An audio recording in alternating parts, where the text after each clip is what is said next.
កំឡុងចិត្តក្នុងនៃលើស្ទុយប្រៀបដូចជាភួយដុនដប់រងាសូមថ្លែងអរគុណដល់សាធុជនសូមថ្លែងអរគុណដល់សាធុជនប្រកបចិត្តបន់ក្នុងនៃនឹកនេះដល់ខ្មែរក្រោមប្អូនបាត់ភាពប្រងា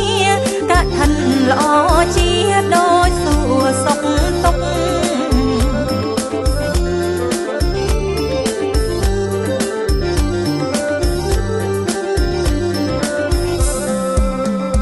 យោងតាមដំរាចាជាប្រវត្តិ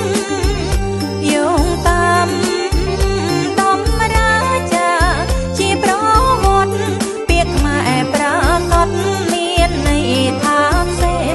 វិវត្តឡើងចុងតាមធម្មមាននិយមពាក្យខ្មែរបន់ថែមបានបែកជាបីខ្មែរក្រោមខ្មែរលើនឹងខ្មែរកនដា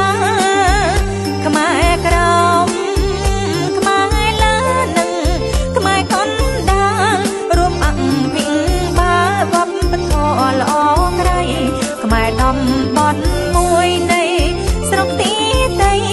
ចិត្តនឹងស្មារតីនាមខ្មែរតែមួយក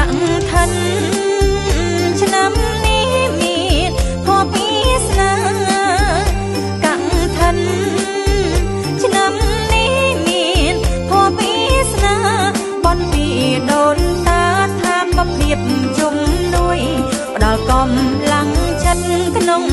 នៃលើស្ទុយប្រៀបដូចជាភួយដុនដប់រងាសូម